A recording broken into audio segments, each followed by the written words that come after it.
देशाच्या राजकारणातली या क्षणाची मोठी बातमी। राहुल गांधी अमेठीतून यावेळी लोकसभा न लढण्याची शक्यता। सोनिया गांधी नाही, तेलंगणामधून लढण्याचा प्रस्ताव आहे। तेलंगणाचे मुख्यमंत्री रेवंत रेड्डी यांनी सोनियांना ही विनंती केल्याची मोठी बातमी आपण पाहतोय।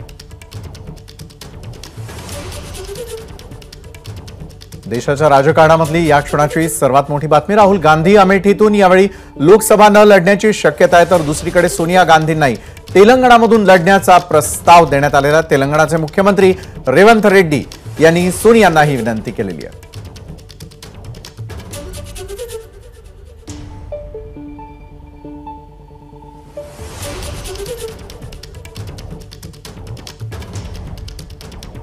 तेलंगणाचे मुख्यमंत्री यांनी सोनिया गांधी यांची भेटही घेतल्याचं पुढे आलेलं होतं। एबीपी माझाला सूत्रांनी या संदर्भातली माहिती दिलेली आहे। सोनिया गांधी राहुल गांधींबाबत या क्षणाची सर्वात मोठी बातमी आपण पाहतोय, आणि ती बातमी म्हणजे राहुल गांधी अमेठीतून लोकसभा न लढण्याची शक्यता आहे, तर सोनिया गांधींना देखील तेलंगणामधून लढण्याचा प्रस्ताव देण्यात आलेला आहे। तेलंगणाचे मुख्यमंत्री काल सोनिया गांधींच्या भेटीला गेलेले होते। सोमेश कोलगे आमचे प्रतिनिधी या संदर्भात अधिक माहिती देत आहेत। खरं तर सोमेश, मोठी बातमी येते थेटपणे राष्ट्रीय राजकारणातून या क्षणाला, ती म्हणजे राहुल गांधी आणि सोनिया गांधी यांच्या संदर्भातली काय अपडेट्स आहेत, काय सूत्रांनी माहिती दिली आहे? नक्कीच जी माहिती मिळते त्यानुसार राहुल गांधी हे अमेठीतून निवडणुका लढतील पुन्हा एकदा। फक्त त्यांची दुसरी सीट कुठली असेल त्याबद्दल अजून कोणती माहिती मिळत नाहीये, परंतु अमेठीतून यावेळी राहुल गांधी लढणार नाहीत। गेल्या वेळी ते लढले होते आणि त्यांना पराभूत व्हावं लागलं होतं, तर त्या आणि सोनिया गांधी पण स्वतः तेलंगणातून निवडणुका लढणार आहेत असं कळतंय।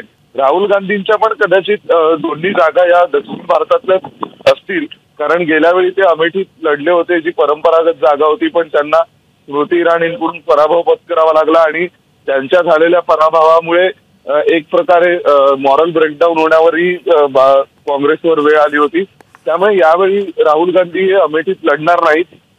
अतिशय मोठी बातमी आहे, कारण अमेठी हा गांधी परिवाराचा परंपरागत मतदारसंघ म्हणून ओळखला जात होता आणि तिथे स्मृती इराणींनी राहुल गांधींना मात दिली होती, पराभव केला होता।